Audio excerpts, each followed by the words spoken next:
নমস্কার শ্রোতা বন্ধু, আপনাদের স্বাগত জানাই আমার এই ছোট্ট চ্যানেল বৈদিক প্ল্যানেটে। কেমন আছেন আপনারা? আশা করি সবাই খুব ভালো আছেন, সুস্থ আছেন, শান্তিতে আছেন এবং যে যার নিজের জীবন আনন্দে অতিবাহিত করছেন। বন্ধুরা, আমার এই চ্যানেলে সহজ বাংলা ভাষায় বিভিন্ন প্রকার হিন্দু শাস্ত্র যেমন বেদ, উপনিষদ, পুরাণ, রামায়ণ, মহাভারত, গীতা ইত্যাদি বিভিন্ন প্রকার ধর্মগ্রন্থ নিয়ে আলোচনা করা হয়। আপনারা যারা শাস্ত্রগুলি সম্বন্ধে জানতে ইচ্ছুক কিন্তু পড়ার জন্য সময় পান না, তারা এই চ্যানেলের ভিডিওগুলি দেখতে পারেন। বন্ধু, আপনি এই ভিডিওটি দেখছেন মানে আপনি আধ্যাত্মিক জগতের মানুষ, হিন্দু ধর্মের প্রতি অনুরক্ত এবং আপনি অবশ্যই এটা মানেন যে গীতা, বেদ, পুরাণে লেখা কথাগুলি আজকের সময়েও কতটা প্রাসঙ্গিক। পুরাণ গ্রন্থে কথিত আছে, যে ব্যক্তির বাড়িতে প্রত্যহ বেদ, পুরাণ, গীতা, রামায়ণ অথবা মহাভারত ইত্যাদি পাঠ হয়, সেই সাধুজনের সমস্ত দুরবস্থা কেটে যায়, তার মনের সকল ইচ্ছা পূরণ হয়।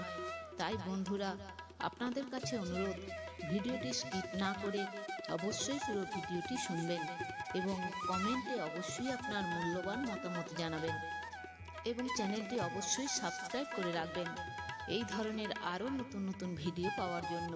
তো বন্ধুরা, আজকে আপনারা শুনবেন বৃহৎ নারদীয় পুরাণ থেকে বাহু রাজার বিবরণ ও রানী সহ বনগমন। তাহলে শুনতে থাকুন। নৈমিষারণ্যেতে বাস যত মুনিচয়, কুতূহলী হয়ে পুনঃ জিজ্ঞাসা করয়। সুতে জিজ্ঞাসিল তবে ওহে মহামতি, কহিলে গঙ্গার কথা অপূর্ব ভারতী। সগর বংশীয় কোন রাজা পূর্বকালে, ত্যাজি রক্ষ ভাব মুক্তি পান অবহেলে। শ্রী বিষ্ণু গোচরে তিনি করেন গমন, সেই কথা বিস্তারিয়া করহ বর্ণন।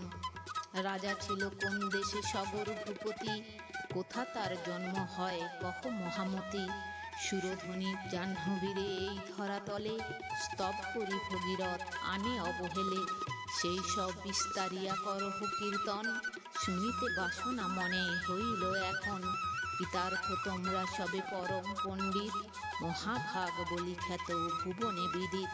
গঙ্গার মহিমা তাই করিতে শ্রবণ, আকাঙ্ক্ষা করিছ দেখি যত মুনিগণ। অতীব দুর্লভ হয় মহিমা গঙ্গার, দর্শন না হয় যাহা ভাগ্যে সবাকার। গঙ্গার মাহাত্ম্য কথা শ্রবণ কীর্তন, সবাকার ভাগ্যে নাহি হয় সংগঠন। ব্রহ্মবাদী ঋষিগণ কহেন বদনে, সুকৃতি সম্পন্ন যারা হন এ ভুবনে। গঙ্গার মাহাত্ম্য হয় তাদের সুলভ, অপরের পক্ষে যাহা অতীব দুর্লভ। সগর রাজার কুলে জাহ্নবীর নীরে, সিক্ত হয়ে বিষ্ণুপদে যায় যে প্রকারে। সবাকার কাছে আমি করিব বর্ণন, অবধানে শুনো যত ওহে ঋষিগণ। বাহু নামে পূর্বকালে ছিল নরপতি, সূর্য বংশে জন্ম তাঁর অতি মহামতি। বৃক রাজার পুত্র বাহু নাম হয়, মহাপুণ্যবান তিনি প্রাজ্ঞ অতিকায়। সর্বশাস্ত্র অর্থ বেত্তা সেই মহাত্মন, পরম ধার্মিক তিনি বিদিত ভুবন। ধর্ম মার্গ অনুযায়ী হয়ে নরপতি, বসুন্ধরা পালিতেন সুশাসনে অতি। রাজার শাসন বলে বর্ণ চতুষ্টয়, যে যাহার কার্যে রত আছিল নিশ্চয়। সেই সব শুভ কর্ম করি অনুষ্ঠান, বিশ্বাম্পতি নামে খ্যাত আছিল ধীমান। পুণ্যবান বাহু সপ্তদ্বীপের মাঝারে, সপ্তক সংখ্যক অশ্বমেধ যজ্ঞ করে। হেনমতে যজ্ঞ ক্রিয়া করি অনুষ্ঠান, দেবতাগণের তুষ্টি করিত বিধান। সেই সব যজ্ঞে যত দ্বিজাতি নিকর, গো হেম রত্নাদি লাভ করিয়া বিস্তর। হয়েছিল পরিতুষ্ট রাজার উপরে, হেন রাজা নাহি ছিল ভুবন ভিতরে। রাজা নীতিশাস্ত্র বেত্তা ছিল যেমন, সুপ্রসিদ্ধ যোদ্ধা তিনি জানিবে তেমন।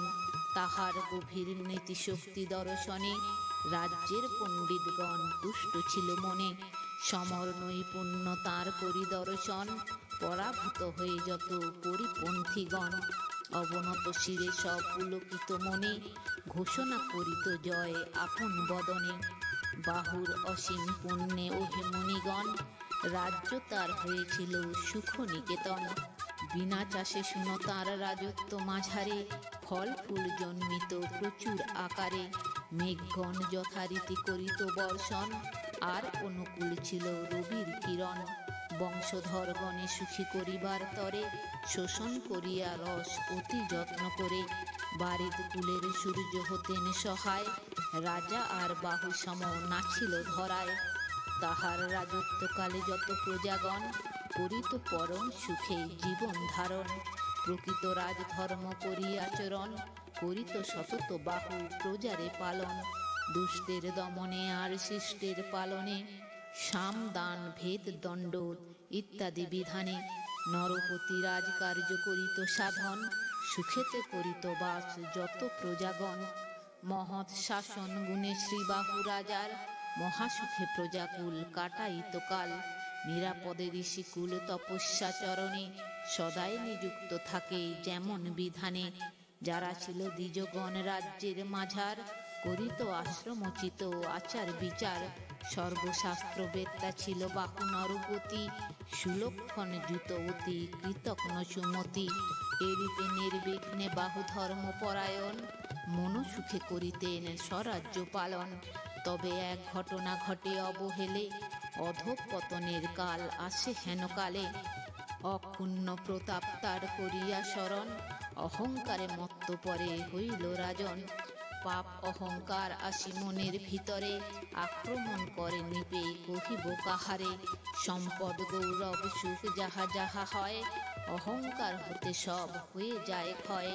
তাহার সমান শত্রু নাহিক জগতে, অহংকার সর্বনাশ করে নীতিমতে। সেই রূপ অহংকারে হয়ে মত্ত প্রায়, চিন্তিত হইল মনে বাহু নররায়। মম সম প্রতাপী কে আছে ভুবনে, সবাকার প্রভু আমি শাসি ত্রিভুবনে। যা ইচ্ছা করিতে পারি আমি নরপতি, অসাধ্য নাহিক কিছু এই বসুমতী। আমার অপেক্ষা পুণ্যবান কোন জন, পারদর্শী সর্বশাস্ত্রে আমি নরোত্তম। আমি একমাত্র হই অতি রূপবান, মম সম পরাক্রমী নাহি বিদ্যমান। অরিকুল বাহু বলে করিয়াছি জয়, সমস্ত দ্বীপের রাজা আমি যে নিশ্চয়। সদাস্থিত ভাগ্য লক্ষ্মী আমার আগারে, কার হতে কিবা ভয় আমার সংসারে। নাহি যার অহংকার কি কব তাহায়, পৌরসত্ব তার কিবা আছে বা কোথায়। অহংকারী ধরাধামে হয় যেই জন, রক্ষক শিক্ষক সেই শাস্ত্রের বচন। অহংকার করি আমি পারি বলিবারে, অজেয় অধৃজ্য আমি ভুবন মাঝারে। শাস্ত্র বেদজ্ঞ বল আমা হতে আর, দ্বিতীয় আর কেবা অবনি মাঝার। হেন মতে অহংকার করিয়া রাজন, মনে মহামত্ত তিনি হলেন তখন। কি আর বলিব ওহে তাপস নিচয়, মোহ আসি ঘিরেছিল রাজারে নিশ্চয়। বুদ্ধিমতী লোক তার হয় সেই কালে, যেন মত্ত হবে হেন অহংকার না হলে। অতি জ্ঞানবান সে বাহু রাজন, মত্ত হবে অহংকারে কিসের কারণ। সেই অহংকার হতে শ্রীবাহু বাজার, ধীরে ধীরে রাজ্য ধন হয় ছারখার। যেইখানে অহংকার এ ভব মাঝারে, বিনাশ প্রাপ্ত তার অবশ্য হইবে। বিবেকহীনতা ধন প্রভুত্ব যৌবন, তাহারা প্রত্যেকে হয় অনর্থ কারণ। সেই চারি যে স্থানে সমবেত হয়, ভয়ানক সর্বনাশ সেখানে নিশ্চয়। সেরূপ অসূয়া হয় ওহে মুনিগণ, সুখ সম্পদের শত্রু শাস্ত্রের বচন। যাহার অসূয়া আছে শরীর মাঝারে, পরের মঙ্গল সেই দেখিতে না পারে। পরের উন্নতি কিংবা লক্ষ্মী বৃদ্ধি আর, হেরিতে সে জন্মারে বিদিত সংসার। অসূয়া উন্নীত ব্যক্তি ওহে মুনিগণ, সৌভাগ্যের পথে করে কণ্টক রোপণ। যেরূপ অসূয়া করে পর সর্বনাশ, সেই রূপ নিজ দেহ কর এ বিনাশ। যাহারা অসূয়া কিংবা হিংসা বলবতী, সম্পদ না হয় তার শাস্ত্রের ভারতী। কালভুজঙ্গিনী সম সেই অসূয়ার, বিষ দংশনেতে হৃদি হয় ছারখার। দেহ শুষ্ক হয় তার অশেষ বিশেষে, অভিসম্পাতের ভাগী হয় অবশেষে। অকালে কালের গ্রাসে হয় নিপতন, কেহ হতভাগ্য লাগি না করে রোদন। কেহ নাহি এক বিন্দু অশ্রুপাত করে, হতভাগ্য হয় সেই জগৎ ভিতরে। নাই বিবেচনা শক্তি হৃদয়ে যাহার, সদা যার কুপ্রকৃতি অন্তর মাঝার। অতুল সম্পদ তার যদি কভু হয়, ভীষণ হইয়া ওঠে সেজন নিশ্চয়। তুষানল বায়ু বেগে বাড়ে যে প্রকার, সেরূপ ভীষণ হয় সেই দুরাচার। দাম্ভিক অসুয়া বান যেই সব জন, মর্মাঘাত করি বলি কঠোর বচন। স্বার্থ সাধনের তরে যাহারা সংসারে, পুরুষোক্তি স্তরে নিত্য অপরের পরে।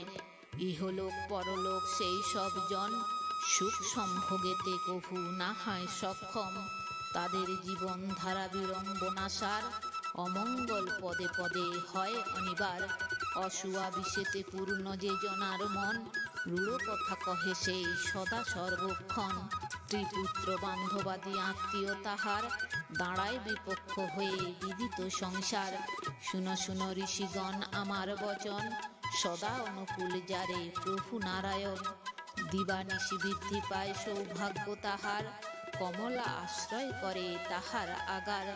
শ্রীহরি বিরাগ ভাগী সেই পাপীজন, সুখৈশ্বর্য তার যত হয় বিনাশন। লক্ষ্মীকান্ত যতদিন কৃপা দৃষ্টি করে, ততদিন হয় সুখ সংসার ভিতরে। ততদিন পুত্র পৌত্র ধন ধান্য আদি, নরগণ মন সুখে ভুঞ্জে নিরবধি। কণামাত্র অনুগ্রহ হরির হইলে, মূর্খ জড় বধিরাদি তাহারা সকলে। তাহারাও শ্লাঘনীয় হয় অনুক্ষণ, ভক্ত বাঞ্ছা কল্পতরু সেই নারায়ণ। সেই প্রভু লোককর্তা অনন্ত মুরারি, দর্পণা দেখিতে পারে সেই দর্পহারি। যাহারা জানিবে দর্প করে অনুক্ষণ, তাহারা অসুয়াবিষ্ট শুনো মুনিগণ। হরিরোষানলে যেন তাহারা পড়িবে, দুর্ভাগ্য তাদের কত কে আর বলিবে। দুর্ভাগ্য ভীষণ আসি করে আক্রমণ, সৌভাগ্য যা কিছু সব করে আচ্ছাদন। অহংকার সমশত্রু নাহি কিছু আর, বিনষ্ট হইবে জ্ঞান প্রভাবে তাহার। তাহাতে সৌভাগ্য যত হয় তিরোহিত, আপদ অনেক আসে জানিবে নিশ্চিত। তাই বলি অবধান কর মুনিগণ, অহংকার বিসর্জন করিবে সুজন। মত্ত হয়ে অহংকারে বাহু আপনার, অধঃপতনের পথ করে পরিষ্কার।